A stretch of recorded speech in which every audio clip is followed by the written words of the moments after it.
पहली मर्तबा गांव के सरदार की तरफ से इतना बड़ा ऑर्डर मिला है। अब तक मुझे कभी इतना बड़ा ऑर्डर नहीं मिला। अब सरदार की तरफ से मिलने वाले पैसों से मैं अपनी अम्मा का इलाज भी करवा सकता हूँ। मैंने सारी खाना बनाने वाली अशिया बेकरी में रख तो ली थी, मगर फिर भी ना जाने क्यों जब तक आखिरी दफा तसल्ली न कर लेता तो आराम न आता। मगर जब बेकरी के दरवाजे तक पहुंचा तो अंदर से कुछ धुआं सा निकलता महसूस हुआ। यह गैर मामूली पन देखकर मेरी छठी हिस्स फौरन बेदार हुई और मैं लम्हे के 1000वें हिस्से में दौड़ लगाता हुआ अंदर भागा। मगर तब तक बहुत देर हो चुकी थी। अंदर हर चीज तहस नहस हो चुकी थी। भड़कती हुई आग के शोलों ने हर चीज को जलाकर राख कर डाला था। मेरा हाल ये दिल दहलाता मंजर देखकर ऐसा था जैसे काटो तो बदन में लहू नहीं। मुझे कुछ समझ नहीं आ रही थी कि आखिर मेरी उस बेकरी में ये आग किसने लगाई थी। अभी कुछ देर पहले तक तो हर चीज बिल्कुल सही सलामत थी, तो ये कैसे देखते ही देखते पूरी बेकरी जलकर राख बन गई। यहाँ तो रात के उस पहर हर तरफ सन्नाटा छाया हुआ था। किसी इंसान का दूर दूर तक कोई नामो निशान तक नहीं था। फिर ये काम किसका हो सकता था। मेरे जहन में अचानक ख्याल आया कि कहीं ये किसी अनदेखी मखलूक का काम न हो। उस सोच के आते ही मेरे रोंगटे खड़े हो गए।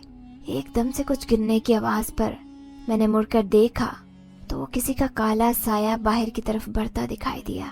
वो काला साया इतना भयानक था कि खौफ से मेरे दिल की धड़कन तेज हो गई। मैंने फिर हिम्मत करते हुए इस काले भयानक साये का पीछा किया ताकि देख सकूं कि ये कौन था और इसकी आखिर मुझसे क्या दुश्मनी थी कि मेरा इतना बड़ा नुकसान कर डाला। मैं अंधाधुंध उस साये के पीछे भाग रहा था जो कि घने जंगलात की जानिब जा रहा था। ये जंगल बहुत ही सुनसान था। उधर तारीकी में हर तरफ खूंखार जानवर अपना शिकार ढूंढने निकल आते थे, मगर उस वक्त मेरे ऊपर बस ये भूत सवार था कि किसी भी तरह उस पुरस्कार साये के बारे में जान सकूं जो कि लम्हों में मेरा इतना बड़ा नुकसान कर चुका था। भागते हुए मैंने एकदम से अपने कदम किसी जानी पहचानी आवाज को सुनकर रोक लिए थे। मैं जल्दी से एक पेड़ के पीछे छुप गया ताकि कोई मुझे देख न ले। सामने बहुत रोशनी थी जो कि लकड़ियों पर आग लगा कर की गई थी। मैंने जब दरख्त की ओट से उस जानी पहचानी आवाज वाले इंसान का चेहरा देखा तो मेरे रोंगटे खड़े हो गए थे। वो कोई और नहीं बल्कि मेरा सौतेला भाई इमरान था जो कि स्याह लिबास में बैठा कोई मंत्र पढ़ने में मसरूफ था। वो काला साया जो मेरी बेकरी से निकला था वो इमरान के सामने सर झुका कर खड़ा था। इमरान का हुलिया देखकर मुझे खौफ आने लगा क्योंकि उसकी आंखें सुर्ख लाल हो चुकी थी और वो मुसलसल कुछ पढ़कर आग में फूंक मार रहा था। वहां पर मुझे उसके सिवा कोई इंसान और दिखाई नहीं दे रहा था, मगर फिर भी हर तरफ एक पुरस्कार सा शोर था। ऐसा लग रहा था जैसे उस जंगल में बहुत सारी अनदेखी मखलूक मौजूद थी। मैं डर के मारे वहां से भागा, मगर इमरान की नजर मुझ पर पड़ गई थी। वो एकदम से चिल्लाने लगा कि कौन है वहां पर, रुक जाओ वहीं पर वरना मुझसे बुरा कोई नहीं होगा। मैं इमरान की आवाज सुनकर मजीद डर गया था जो कि बहुत ही भयानक हो चुकी थी। ये शायद वो कोई जादुई मंत्र पढ़ने की वजह से था। मैं अपने सौतेले भाई के चिल्लाने पर बिल्कुल न रुका बल्कि अपनी रफ्तार और भी तेज कर ली थी। भागते हुए एकदम से मेरा पैर किसी नुकीली शाख में फंसा और मैं मुंह के बल गिरने ही वाला था कि अचानक से मेरा नाम फैसल है। मेरे पैदा होते ही मेरी माँ की बदकिस्मती शुरू हो गई थी क्योंकि डॉक्टर ने साफ कह दिया था कि अब मेरी माँ कभी माँ नहीं बन सकेगी। जब ये बात अब्बा ने सुनी तो उनको होल उठने लगे थे। गांव में तो हर इंसान के घर में कम से कम 5-6 बच्चे तो जरूर होते थे। यह खबर जब अब्बा के रिश्तेदारों को पता चली तो सबने अब्बा को दूसरी शादी पर जोर देना शुरू कर दिया। वो कहते कि तुझे जल्द दूसरी शादी कर लेनी चाहिए। जितने ज्यादा बच्चे होंगे उतना ही तेरा नाम आगे बढ़ेगा और बुढ़ापे में तेरी औलाद तेरा सहारा बनेगी। तेरी पहली बीवी तो तुझे एक बेटा देकर हमेशा के लिए बांझ हो चुकी है, अब ये तेरे किसी काम की नहीं है। अब्बा भी गांव वालों जैसी ही सोच रखते थे। वो तो फौरन राजी हो गए थे क्योंकि उनको भी मजीद औलाद चाहिए थी। मैं 2 साल का था कि अब्बा ने दूसरी शादी कर ली थी। दूसरी औरत के आते ही अम्मा पर उनकी जिंदगी जहन्नुम बना दी गई थी। मेरी सौतेली माँ अम्मा के साथ नौकरानी से बदतर सलूक करती थी। उसका बस नहीं चलता था कि अम्मा को जान से मार डाले। वो घिनौनी साजिशें करके अम्मा को अब्बा के दिल से तो निकाल चुकी थी, मगर अब तक उस घर से नहीं निकाल सकी, जिसकी वजह वाहिद ये थी کہ انہوں نے ابا کو پہلی نرینہ اولاد سے نوازا تھا۔ ابا اماں کو ایک نظر بھی نہیں دیکھتے تھے، کیونکہ بقول ان کے اب وہ ان کے کسی کام کے نہیں تھے۔ عورت کو ہمارے گاؤں میں بچے پیدا کرنے کی مشین سمجھا جاتا۔ اگر کوئی عورت بانجھ ہوتی تو اس کو کسی اچھوت کی طرح کسی کونے میں پھینک دیا جاتا۔ اماں کی زندگی کا مقصد بس مجھے پالنا اور سارے گھر کے کام کاج کرنا تھا، کیونکہ میری سوتیلی ماں تو کسی کام کو ہاتھ تک نہیں لگاتی تھی۔ ابا کی دوسری شادی کے بعد ان کے مزید 4 بچے ہوئے تھے، جن میں ایک بیٹا اور 3 بیٹیاں تھیں۔ اس بیٹے کا نام انہوں نے عمران رکھا تھا، جو کہ مجھ سے 3 سال چھوٹا تھا۔ وہ ہر وقت مجھ سے لڑتا رہتا۔ ابا اس کو میرے مقابلے میں بہت زیادہ لاڈ پیار کیا کرتے تھے، اس کی ہر فرمائش کو پورا کرتے تھے۔ پیسے نہ ہونے کے باوجود کسی نہ کسی طرح سے قرض لے کر ہی اس کے لیے کھلونے اور مختلف کھانے کی چیزیں لاتے۔ وہ ان سب کی وجہ سے بگڑتا جا رہا تھا۔ اس کے برعکس ابا میری طرف دیکھتے بھی نہ تھے، حالانکہ میں بھی انہی کی اولاد تھا۔ وہ اپنے باقی سبھی بچوں کو اپنے پاس بٹھا کر ان سے گھنٹوں باتیں کیا کرتے، مگر میری طرف ایک دفعہ مسکرا کر بات تک نہیں کرتے تھے۔ میرا دل یہ سب دیکھ کر خون کے آنسو روتا، مگر میں اپنی ماں کی طرح بس صبر کرتا، کیونکہ وہ ہمیشہ مجھ سے کہتی تھی کہ فیصل بیٹا، میں نے جیسے اپنا ہر معاملہ اپنے رب پر چھوڑا ہے، تو بھی اسی طرح سے اپنے ساتھ ہوتی یہ ساری ناانصافیاں اپنے اللہ کے سپرد کر دے، وہ سب کچھ دیکھ رہا ہے۔ بس پھر میں نے ہر چیز پر صبر کرنا سیکھ لیا تھا، کسی بھی چیز کے لیے ضد کرنا ختم کر دی تھی۔ مگر میری سوتیلی ماں ہر وقت عمران کو میرے خلاف بھڑکاتی رہتی۔ وہ دن بدن مجھ سے حسد میں مبتلا ہوتا جا رہا تھا۔ مجھ سے چھوٹا ہونے کے باوجود بھی وہ مجھ سے جھگڑا کرتا اور مجھ پر ہاتھ بھی اٹھا لیا کرتا تھا۔ میں جب اپنے آپ کو بچانے کے لیے اس کو دھکا دیتا تو وہ رو رو کر وہ واویلا مچاتا کہ ابا غصے میں آ کر مجھے زوردار تھپڑ مارتے۔ میں ان سے کہتا تھا کہ غلطی عمران کی تھی، وہ مجھ سے لڑتا رہتا ہے، مگر ابا کو میری کسی بات پر یقین نہیں آتا تھا۔ وہ بس عمران کا جھوٹ موٹ کے آنسو دیکھ کر پگھل جاتے اور مجھے جانوروں کی طرح پیٹتے تھے۔ میری سوتیلی ماں ہر آئے دن چالیں چل کر اس کا الزام میری اماں اور مجھ پر ڈال دیا کرتی تھی، جس کی وجہ سے ابا اماں کو بھی لاتے تھپڑ جھڑ دیا کرتے۔ اماں کی طبیعت اب ہر وقت خراب رہتی۔ ان کی کمر میں کچھ گھر کے کاموں اور کچھ ابا کی مار پیٹ کی وجہ سے شدید درد رہنے لگا تھا۔ میں کئی مرتبہ ابا سے کہہ چکا تھا کہ اماں کو گاؤں کے ڈاکٹر کے پاس لے جائیں، مگر وہ یہی کہتے کہ تیری ماں بہت ہی ڈھیٹ ہڈی ہے، اتنی جلدی بننے والی نہیں ہے، میرے پاس اتنے فضول کا پیسہ نہیں ہے کہ اس عورت پر ضائع کرتا پھروں۔ میں نے ابا کی ایسی باتیں سن کر خود سے کوئی کام دھندا ڈھونڈنے کا فیصلہ کیا تھا۔ میں صبح سویرے اٹھ کر کھیتوں میں نکل جایا کرتا تاکہ کوئی کام مل سکے۔ اس وقت میری عمر صرف 12 سال تھی۔ میں تھا بھی کافی دبلا پتلا سا۔ ایک جگہ مجھے کام ملا تھا، مگر وہ لوگ بہت ظالم تھے۔ مجھ سے سارا دن کھیتوں میں ہل چلوا کر صرف 20 روپے ہاتھ میں تھما دیا کرتے کہ جاؤ اپنے لیے گولا ڈنڈا خرید کر کھا لے۔ وہ مجھے بچہ سمجھ کر اتنے کم پیسوں میں ٹرخا دیتے تھے۔ میں اس وقت 12 سال کا ضرور تھا، مگر زندگی نے مجھے اتنے سخت دن دکھائے تھے کہ میں ذہنی طور پر وقت سے پہلے ہی بڑا ہو گیا تھا۔ یہ 20 روپے جب وہ روز مجھے دے کر گھر بھیجتے تو اماں مجھے دیکھ کر تڑپ جایا کرتی تھی۔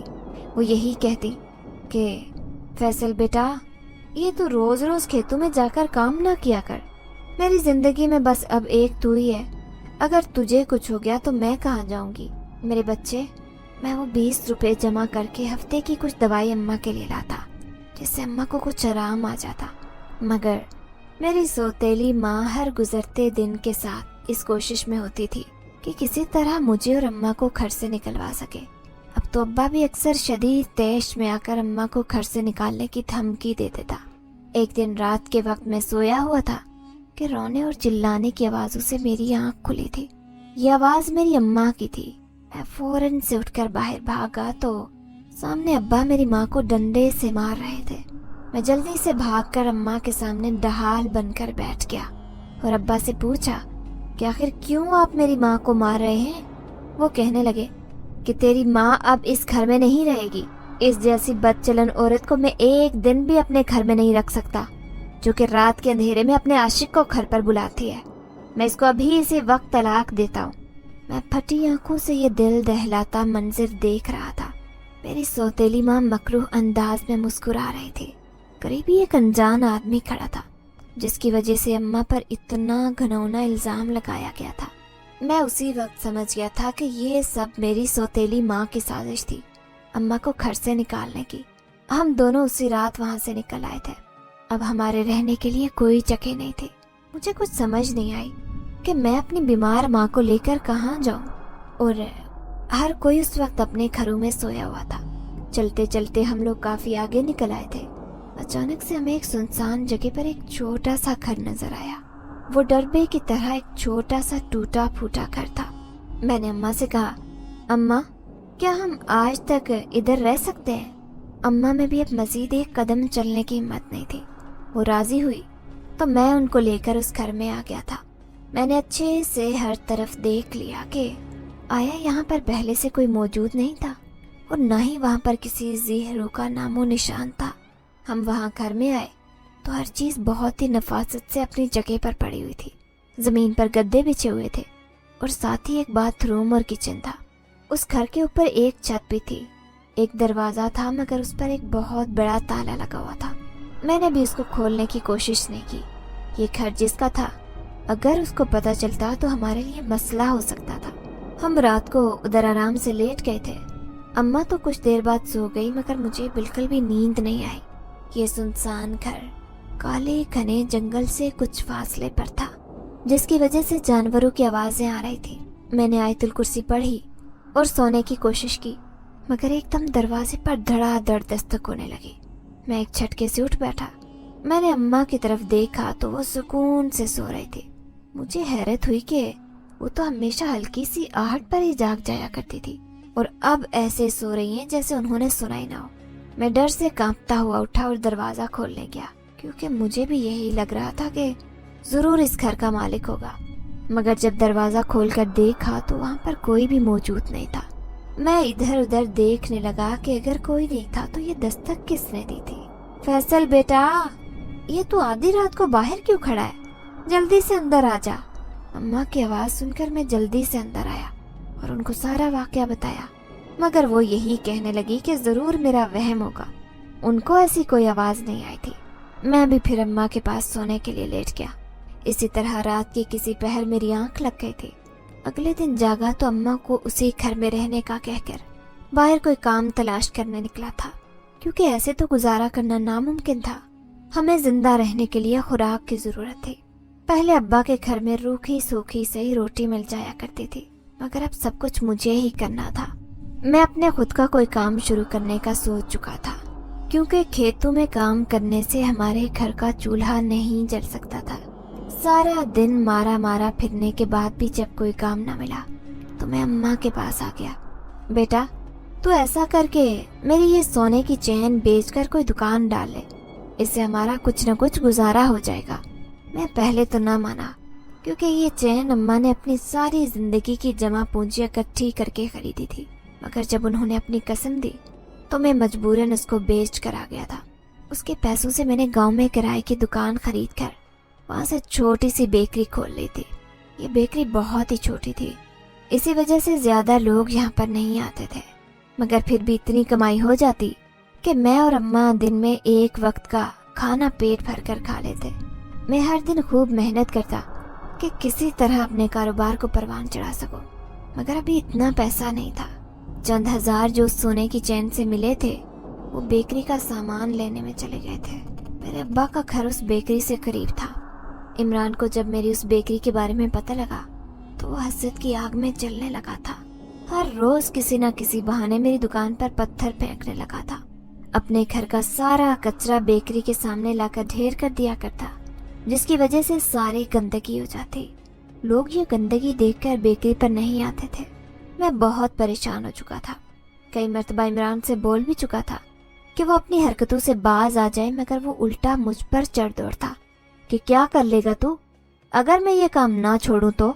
मुझे पता था कि मैं उसका मुकाबला नहीं कर सकता, क्योंकि वो गांव के उबाश लड़कों के साथ बैठकर खुद भी एक गुंडा बन चुका था।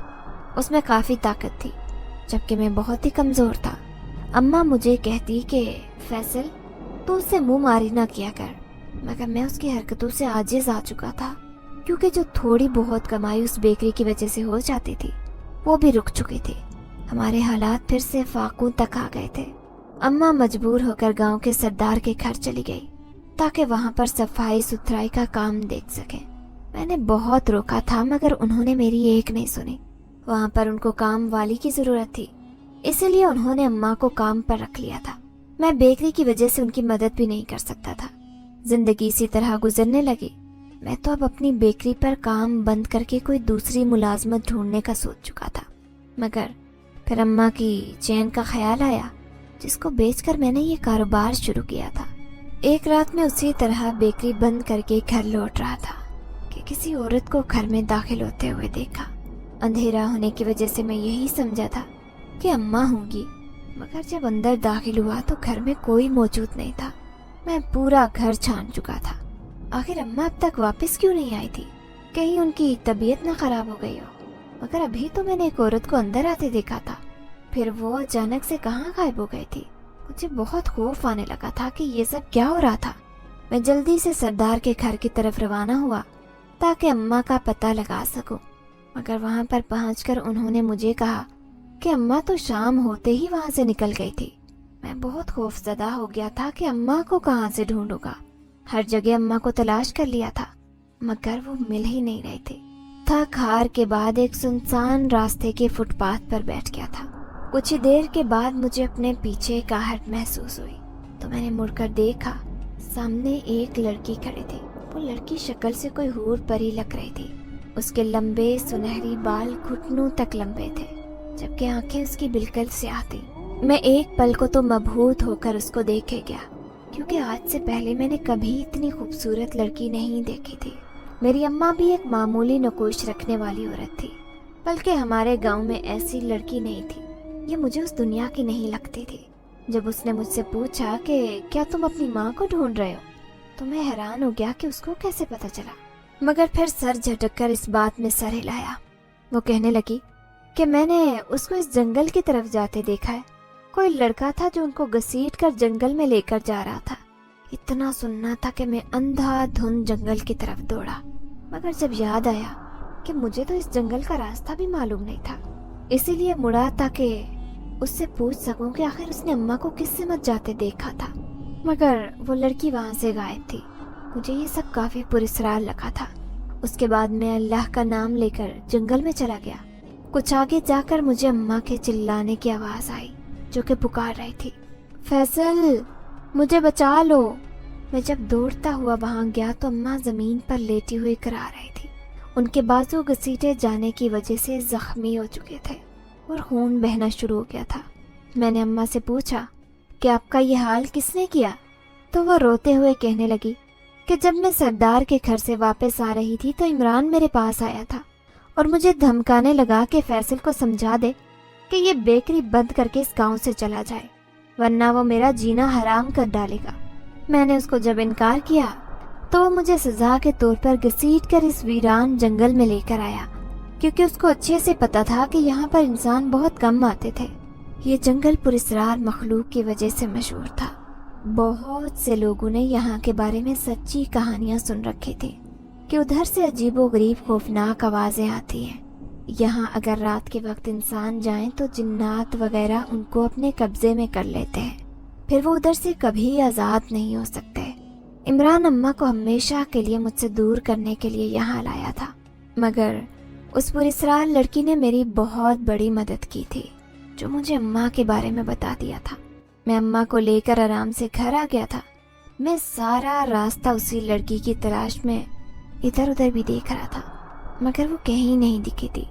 मैं उसको एक दफ़ा मिलकर शुक्रिया अदा करना चाहता था कि उसकी वजह से मेरी अम्मा सही सलामत मेरे पास थी। फिर एक हफ्ते तक अम्मा काम पर नहीं गई थी। उनकी जगह सरदार के घर सफाई सुथराई के लिए मैं जाता था। सरदार से मेरी ज़्यादा बातचीत नहीं होती, क्योंकि वो ज़्यादातर अपनी ज़मीनों पर होता था। मैं भी अपने काम से काम रखता, क्योंकि किसी भी हाल में मैं उस नौकरी को हाथ से जाने नहीं दे सकता था। सरदार एक रहम दिल इंसान था। उसको जब हमारे हालात का पता लगा तो उसने मेरी मदद की खातिर चंद 1000 रुपए दिए थे। मैंने उन पैसों से बेकरी का सामान खरीदा और अम्मा के ठीक होने के बाद बेकरी जाने लगा। एक दिन मैं बेकरी में ही था कि वहाँ पर इमरान अपने कुछ उबाश दोस्तों के साथ दनदनाता हुआ आया। वो सब अंदर आते ही दुकान में तोड़फोड़ शुरू कर चुके थे। मैंने उनको रोकने की बहुत कोशिश की, मगर इमरान पर तो जैसे भूत सवार था। वो मुझसे जलन और हसद में इस कदर अंधा हो चुका था कि उसको किसी बात का ध्यान नहीं था। ये सारा जहर उसके दिमाग में मेरी सौतेली माँ ने भरा था। मेरी अम्मा ने तो आज तक कभी मेरे सौतेले बहन भाइयों के खिलाफ एक लफ्ज नहीं बोला था, जिसकी वजह से मेरा दिल साफ था। इमरान और उसके साथियों ने मेरी सारी दुकान तबाह कर दी थी और फिर वहाँ से चले गए। मैं ये सब देखकर अपना सर पकड़कर बैठ गया था। इस वाक़े का जिक्र मैंने अम्मा से नहीं किया था क्योंकि वो मज़ीद टेंशन लेती और बीमार होती। अगले दिन हस्बे मामूल अम्मा के काम पर जाने के बाद बेकरी की तरफ चला गया ताकि खुद ही उसकी मुरम्मत कर सकूं, क्योंकि मेरे पास तो इतने पैसे नहीं थे कि बाहर से लोगों की मदद लेता। मुझे इमरान पर सख्त गुस्सा था, जो पहले दिन से मेरे कारोबार को ख़राब करने पर तुला हुआ था। मैंने तो कभी उसका बुरा नहीं चाहा था, ना कभी उससे कोई बुग़्ज़ रखा था। अब तो हमें अब्बा का घर छोड़े हुए भी काफ़ी अरसा बीत चुका था, मगर फिर भी वो हमारा पीछा नहीं छोड़ रहा था। मैं यही सब सोचता हुआ जब बेकरी तक पहुंचा तो सामने देखकर आंखें फटी की फटी रह गईं, क्योंकि वो बेकरी तो बिल्कुल पहले जैसी हालत में थी। कल जितनी तोड़ फोड़ इमरान और उसके दोस्तों ने की थी वो बिल्कुल सही हो चुकी थी। आखिर ये मौजज़ा कैसे हुआ था? मेरा चेहरा ये सब देखकर लट्ठे की मानित सफ़ेद पड़ गया था। ये काम ज़रूर किसी अनदेखी मखलूक का था, क्योंकि एक रात में पूरी दुकान की मुरम्मत करना किसी इंसान के बस की बात नहीं थी। कोई ना कोई पुरस्कार ताकत थी जिसने मेरी मदद की थी। बेकरी में सारा सामान और राशन भी पड़ा हुआ था, जिसकी मदद से मैंने फटाफट चीज़ें बना ली। मेरी उस दिन काफ़ी फ़रोख्त हुई थी। आहिस्ता आहिस्ता लोग उस बेकरी का रुख करने लगे थे। मेरी बेकरी का गांव में चर्चा होने लगा था। छोटी मोटी तकरीबात के लिए लोग मेरी ही बेकरी से आकर चीज़ें लेकर जाते थे, जिसकी वजह से मेरा गुजारा काफ़ी अच्छा चल रहा था। मैं चाहता था कि कुछ पैसे जमा करूं ताकि किराए का घर ले सकूं। आखिर कब तक हम दोनों उस वीरान घर में रह सकते थे?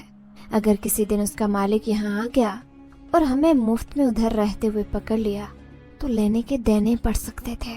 मैं अम्मा की कमर का इलाज शहर से करवाना चाहता था, मगर उसके लिए भी बहुत पैसे चाहिए थे।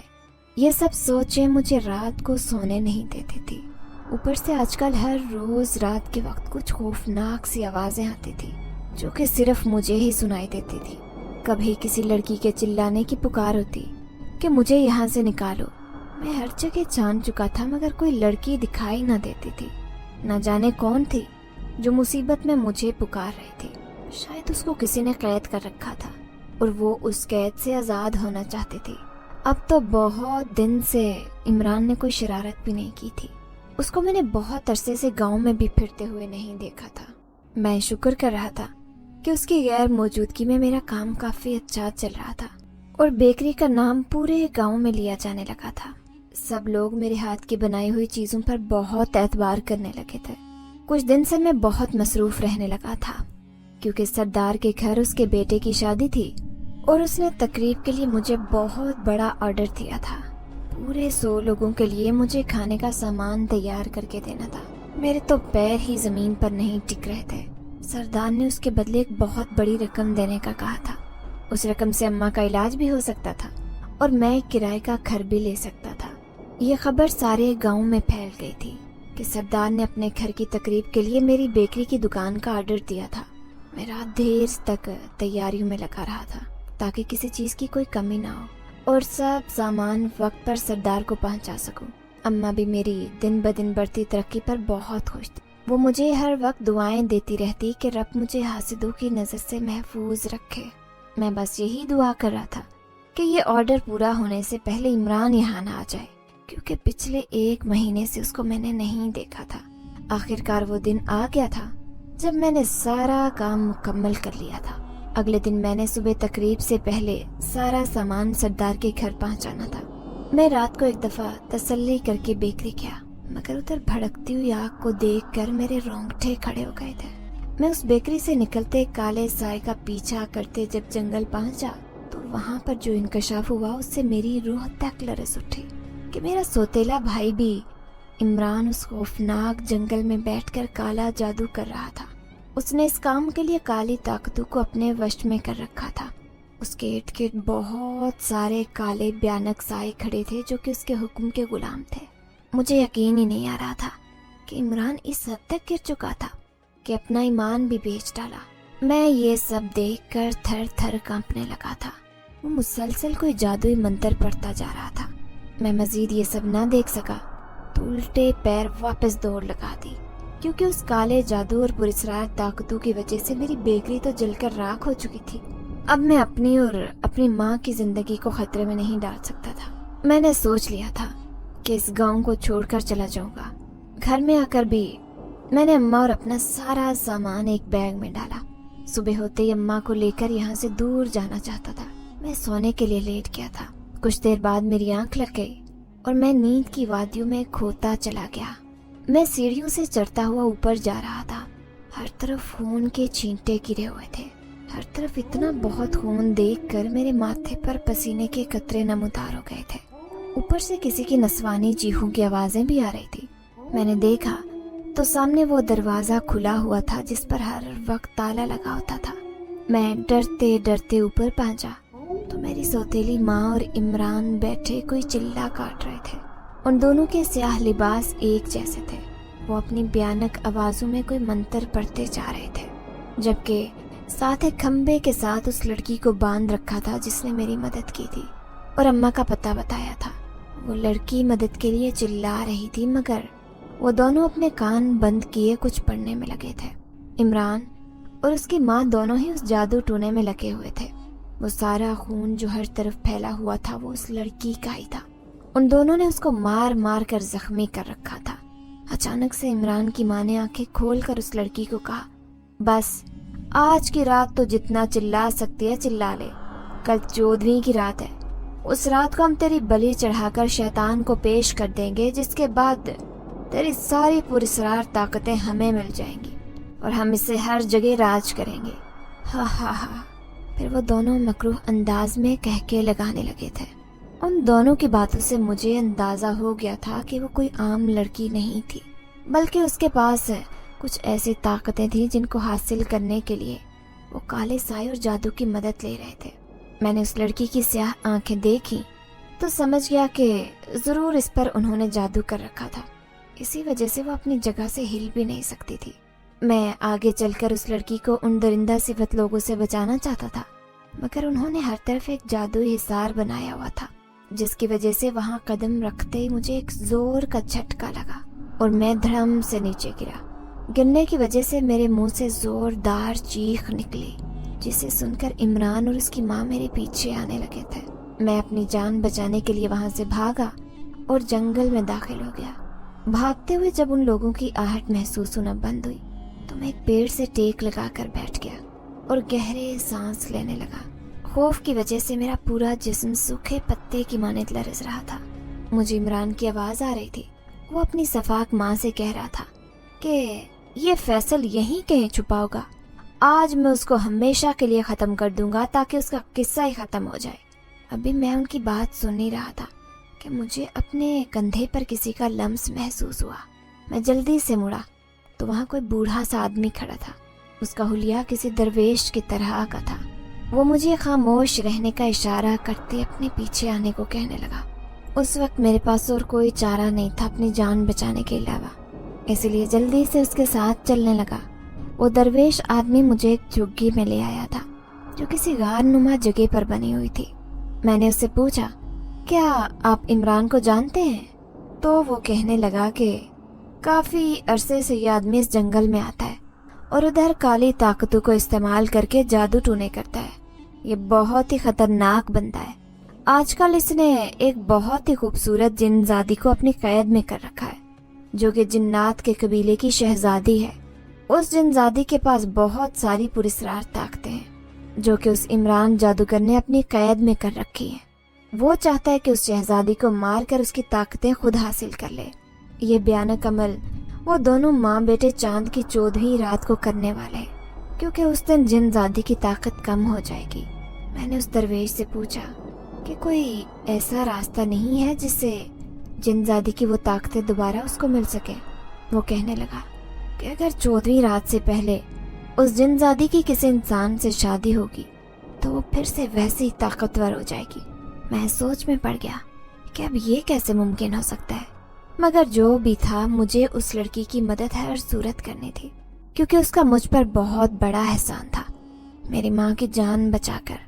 تھوڑی دیر بعد ایسا لگا جیسے مجھے کوئی زور زور سے جھٹکے دے رہا ہو۔ میں ایک دم سے اٹھ بیٹھا اور دیکھا تو سامنے اماں کھڑی تھی۔ وہ مجھے کہنے لگی کہ فیصل، کیا تو کوئی برا خواب دیکھ رہا تھا جو اتنا زور زور سے چلا رہا تھا؟ وہ میرے لیے بہت فکر مند تھی۔ میں نے اماں کو خواب کے بارے میں نہیں بتایا، بس اٹھ کر فریش ہوا۔ رات تک جو میں یہاں سے جانے کا ارادہ کر چکا تھا اب وہ ختم کر دیا، کیونکہ مجھے اس لڑکی کا پتہ لگانا تھا کہ آخر وہ کہاں تھی۔ ناشتہ کر کے میں ابا کے گھر کی طرف گیا تاکہ کچھ پتہ کر سکوں کہ عمران سارا دن کہاں ہوتا ہے۔ سارا دن عمران گھر سے باہر نہیں نکلا۔ شام ہوتے ہی وہ اپنے ساتھ ایک بستہ لے کر جنگل کی طرف جانے لگا۔ میں اس کا پیچھا کرنے لگا۔ جنگل کے بیچوں بیچ جا کر اس نے چلا کاٹنے کا سامان پھیلا دیا تھا۔ کچھ ہی دیر بعد 2 کالے سائے اس لڑکی کو گھسیٹ کر وہاں لے آئے تھے۔ عمران اس لڑکی کو دیکھ کر کہنے لگا، جن زادی، آج تیرا اس دنیا میں آخری دن ہے۔ اس چلے کے بعد تیری ساری طاقتیں مجھے مل جائیں گی۔ میں نے عمران کو جادو شروع کرتے دیکھا تو دل میں قرآنی آیات کا ورد کرنا شروع کیا۔ اللہ کا کلام جادو ٹونے سے زیادہ طاقتور ہے۔ کوئی کالی طاقت اللہ کے جلال کا مقابلہ نہیں کر سکتی ہے۔ وہ رب تمام جہانوں کا بادشاہ ہے، اسی کی حکمرانی ہر چیز پر ہے۔ میں لگاتار آیتیں پڑھ کر سامنے اس جن زادی پر پھونک رہا تھا۔ وہ بے شک ایک جن زادی تھی، مگر تھی تو اللہ کی مخلوق۔ قرآنی آیتوں کا کرم تھا کہ ہر طرف ایک نورانی حصار خود بخود بن گیا تھا۔ عمران کا جادو کسی کام کا نہیں رہا تھا۔ وہ جو کوئی منتر پڑھ رہا تھا اس کا کوئی اثر نہیں ہو رہا تھا۔ اپنی ساری کوششیں بیکار جاتے دیکھ کر وہ شدید طیش میں آ گیا۔ وہ ساری کالی طاقتیں جو اس نے جادو کے زور سے اپنے وش میں کر رکھی تھی وہ وہاں سے جانے لگی تھی، کیونکہ جادو کا اثر کم ہو چکا تھا۔ میرے پاس یہی موقع تھا اس لڑکی کو عمران کے چنگل سے بچانے کا۔ میں بجلی کسی تیزی سے بھاگا اور اس لڑکی کے ہاتھ پاؤں رسی سے کھول کر اس کو اپنے ساتھ بکانے لگا۔ عمران بھی ہمارا پیچھا کرتا رہا تھا۔ میں بس کسی بھی طرح جن زادی کے ساتھ گاؤں کی مسجد تک آنا چاہتا تھا، کیونکہ اس مسجد میں یہ شیطان صفت عمران جادوگر نہیں آ سکتا تھا۔ وہاں کا مولوی ایک بہت بڑا عالم بھی تھا جس نے ایسے جادوگروں سے نمٹنے کے لیے مسجد میں حفاظتی حصار بنایا ہوا تھا۔ میں بغیر رکے بھاگتا ہوا اس جن زادی کو لے کر مسجد میں آ گیا اور دروازہ بند کر دیا۔ اب ہم عمران سے محفوظ تھے۔ میں نے اس عالم کو سب کچھ پہلے سے بتایا ہوا تھا اور ساتھ میں اپنے خواب کے بارے میں بھی۔ اس عالم نے میرا اور اس جن زادی کا نکاح پڑھوا دیا تھا، مگر اس نے سختی سے تاکید کی تھی کہ اس جن زادی کے 18 سال کے ہونے سے پہلے میں اس پر کوئی حق نہیں رکھتا ہوں۔ اگر میں اس جن زادی سے ازدواجی تعلق بناتا ہوں تو ہمیشہ کے لیے وہ اپنی ساری طاقتیں کھو دے گی۔ میں اپنے رب کا بہت شکر گزار تھا جس کی وجہ سے آج میں اس اندیکھی مخلوق کی مدد کر سکا تھا۔ اب وہ عمران اس جن زادی کا کچھ نہیں بگاڑ سکتا۔ میں اس کو لے کر گھر آ گیا تھا۔ اماں کو میں نے اس لڑکی کی حقیقت نہیں بتائی تھی کہ ان کی بہو ایک جن زادی ہے۔ وہ پہلے تو میرے ایسے اچانک شادی کرنے پر کافی ناراض ہوئی، کیونکہ میں ان کا اکلوتا بیٹا تھا، مگر جب اس لڑکی کی دکھ بھری داستان سنی تو جلدی سے مان گئی۔ میں اور وہ جن زادی جس کا نام پاکیزہ تھا ایک کمرے میں تو رہتے تھے، مگر بالکل 2 انجان لوگوں کی طرح۔ ہم بظاہر تو اماں کے سامنے میاں بیوی ہی رہتے، مگر رات ہوتے ہی بالکل خاموش ہو جاتا ہے۔ سارا دن کام کے تلاش میں باہر پھرتا اور کوئی نہ کوئی چھوٹا موٹا کام کر کے دہاڑی لے آتا تھا۔ میں رات کو اتنا تھکا ہوتا کہ بستر پر لیٹتے ہی سو جاتا، اسی لیے مجھے کچھ خبر نہ ہوتی کہ پاکیزہ کہاں سوتی تھی۔ ایک رات میری آنکھ پیاس لگنے کی وجہ سے کھلی تھی۔ میں نے دیکھا تو کمرے میں میرے علاوہ کوئی بھی نہیں تھا۔ مجھے بہت حیرت ہوئی کہ اتنی رات گئے آخر پاکیزہ کہاں تھی۔ میں نے کچن اور اماں کے کمرے میں بھی دیکھ لیا تھا، مگر وہ کہیں موجود نہیں تھی۔ اچانک میری نظر سیڑھیوں پر لگے دروازے کی طرف گئی جو کہ کھلا ہوا تھا۔ میرا چہرہ فک پڑ گیا کیونکہ خواب میں بھی یہی سب دیکھا تھا۔ میں جب چھت کے اوپر پہنچا تو ہر طرف سناٹا تھا، پاکیزہ بھی ادھر نہیں تھی۔ میں منڈیر کے قریب ہو کر کھڑا ہو گیا اور نیچے دیکھا تو وہ سڑک پر پاکیزہ چادر اوڑھے کہیں جا رہی تھی۔ میں نے اس کو اوپر سے ہی آواز لگائی کہ وہ اتنی رات کو کہاں جا رہی تھی، مگر وہ میری پکار کو انسنی کرتی آگے چلی گئی۔ میں جلدی سے نیچے اتر کر اس کے پیچھے گیا، مگر وہ غائب ہو چکی تھی۔ میں دوبارہ سے گھر آ گیا تھا۔ ساری رات میں پریشانی سے جاگتا رہا۔ صبح فجر کے وقت میری آنکھ لگی تھی۔ جب دوبارہ اٹھا تو دن کے 10 بج رہے تھے۔ اٹھتے ہی میرے ذہن میں پاکیزہ کا خیال آیا۔